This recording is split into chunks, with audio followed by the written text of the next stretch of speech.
While watching the following underwhelming sequels, slockish slashers, and embarrassing rip-offs, it is challenging to find a single redeeming quality in any of them, and several of these 2024 horror duds failed so badly, they sank without a trace before anyone really took notice. Though the horror community definitely had plenty to enjoy in 2024, this video right here proves that the year was far from perfect. Here's hoping 2025 has more hits than misses, eh? So I'm Gareth, this is What Culture Horror, and here are the 10 worst horror movies of 2024.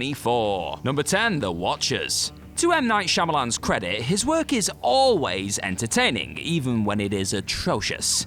Well, apart from The Last Airbender, Shyamalan's Trap may have been flawed, but it was still enthralling thanks to its goofy tone, otherworldly performances, and ridiculous leaps of logic. The same cannot be said about The Watchers, though, which was helmed by M. Night's daughter. He also produced it. Ishana Shyamalan's feature-length debut revolves around an artist called Mina, who finds shelter in a remote bunker after getting lost in an Irish forest. The three residents in the bunker inform Mina she cannot leave, since the area is populated by vicious creatures. But intriguing setup aside, The Watchers it's a huge mess. There's an attempt to modernize Celtic fables, but it's insultingly simplified so the mysterious antagonists come across as generic monsters. The mystery is captivating at first, but it becomes less interesting the more that's unraveled. Now, to be fair, the chilling score, superb cinematography, and stellar performances are mild positives, but the trope-riddled script and limp pacing make The Watchers a total slog. Contrary to what the title suggests, it's not actually worth a watch. Number 9, Night Swim.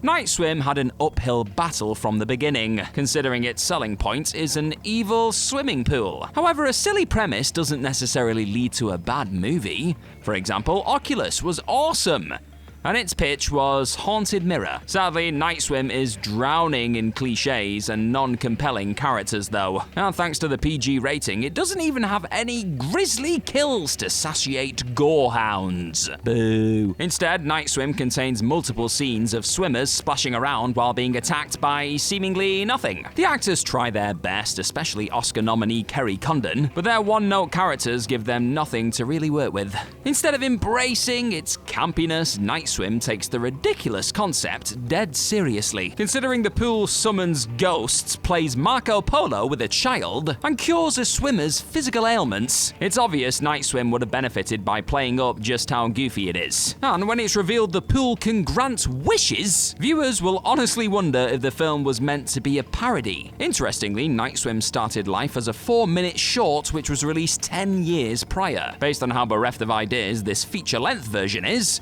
it probably should have stayed that way. Number 8, Tarot.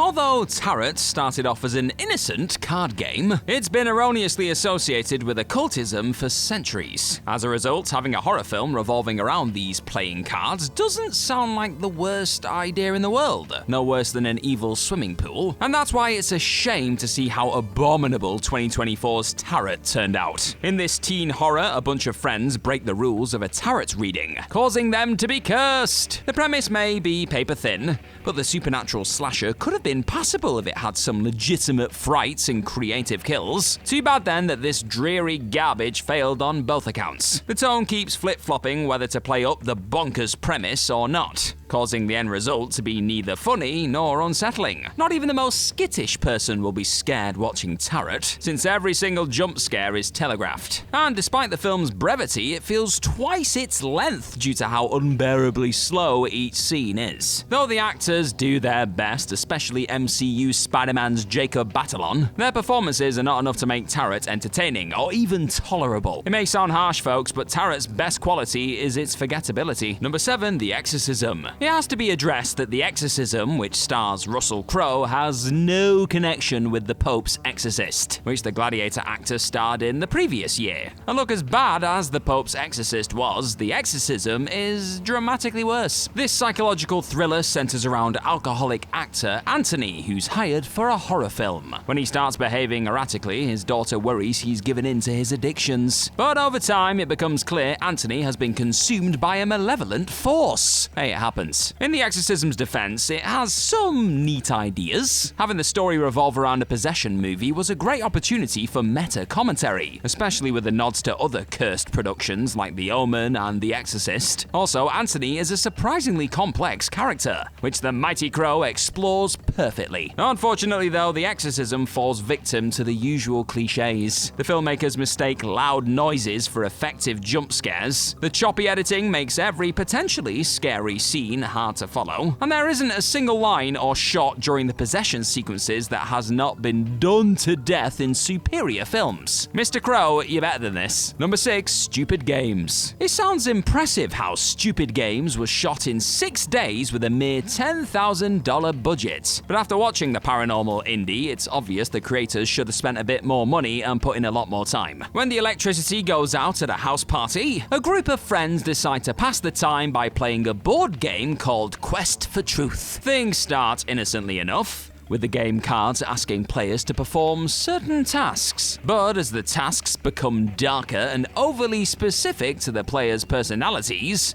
it becomes apparent something else is at play. But sadly, this Jumanji knockoff just takes forever to get going. Even though Stupid Games is only 86 minutes long, it takes almost an hour before anything happens that resembles action. The first 15 minutes primarily consist of aimless waffle that comes across as unsubtle padding, and every line delivery sounds over-rehearsed, robbing the movie of any authenticity or spontaneity. Our central characters are insufferable, so it's difficult to really empathize with them when things take a nasty turn. Also, the thought process and behavior of those characters are so profoundly unrealistic that suspension of disbelief is virtually impossible, and with nobody to root for, little scares, and bloodless kills, Stupid Games isn't even enjoyably terrible. Number 5, The Platform 2. So the platform centered around a vertical prison where the inmates on each level eat off a descending table filled with food. The prisoners on the higher floor can fill their bellies, while the inmates at the bottom are left with scraps, which leads to chaos. This dystopian thriller had a lot to offer, including extreme violence, political commentary, dark humor, and Beckett-like philosophizing, leaving audiences hungry for more. Especially since little was explored about the prison's origin, so when a sequel was announced, it looked like answers would finally be given.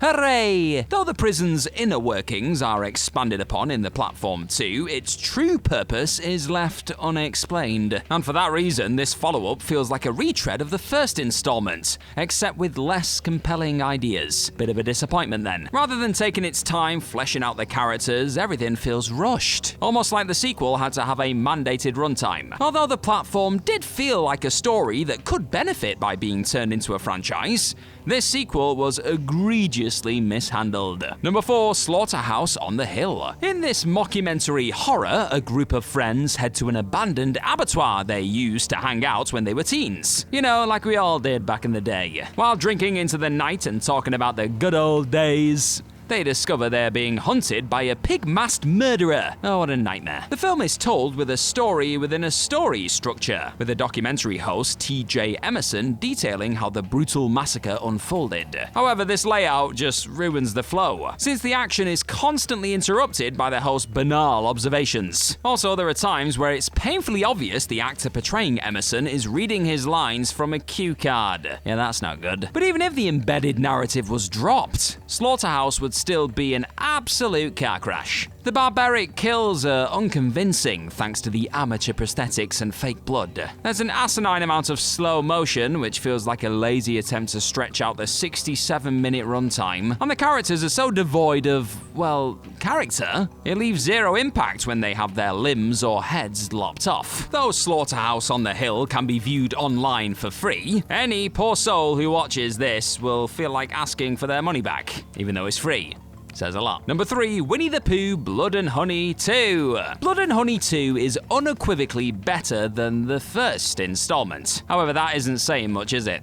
Since the original is arguably 2023's worst movie. A low bar indeed. Okay, let's get the positives out of the way, shall we? Which will not take long. The costumes are dramatically better, the production values are a little higher, and, well, yeah, that's pretty much it. Everything else, including the filmmaking, editing, and sound, is bafflingly unpolished. Any plot elements that sound mildly intriguing are diluted by the rushed pace, woeful acting, and first draft script. And even though these horror films are supposed to launch a cinematic universe involving classic childhood characters, it's hard to understand why, since the creators seem lacking in fresh ideas. Yes, it improved on its predecessor, but Blood and Honey 2 is still a terrible movie at the end of the day. As such, this Winnie the Pooh follow-up won't appeal to anybody, not even the most dedicated slasher advocates. Number 2, Alien Hunt. Ridley Scott's Alien had such an influence on the sci-fi genre, it was destined to spawn copycats. With that said, there has never been a mockbuster as shameless as Alien Hunt. This train wreck has all the hallmarks expected from an asylum-worthy film, including a nonsensical story, appalling acting, and a rudimentary script. However, there are 3 major flaws that stand out. Firstly, Alien Hunt doesn't hide the fact it copied H.R. Geiger's iconic design. The alien, which is called Trixie, is literally a xenomorph with eyes.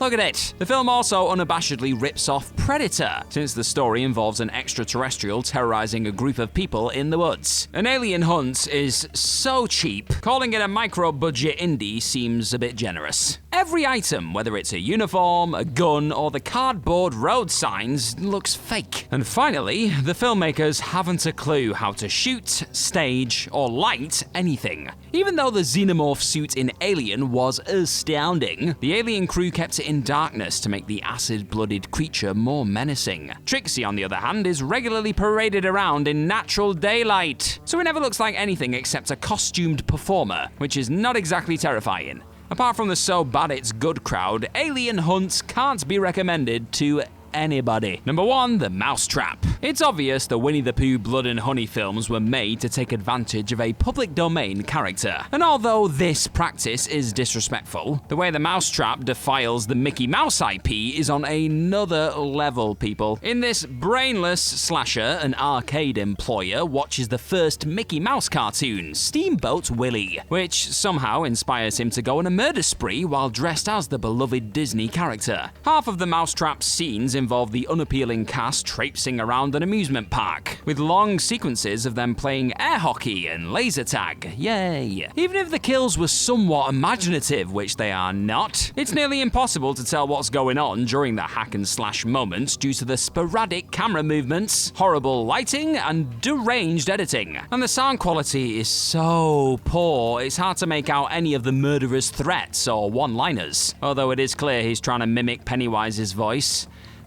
Also, the story doesn't make any sense. At the halfway point, the Mickey-masked maniac inexplicably develops the ability to teleport and move objects with his mind. I mean, what? The fact this project was announced the same day Steamboat Willie went into public domain proves the filmmakers just wanted to make a horror movie about Mickey Mouse for the sake of it. But since The Mousetrap doesn't have a single innovative idea or serviceable quality, there's simply nothing to justify its existence. They should have left this mouse alone.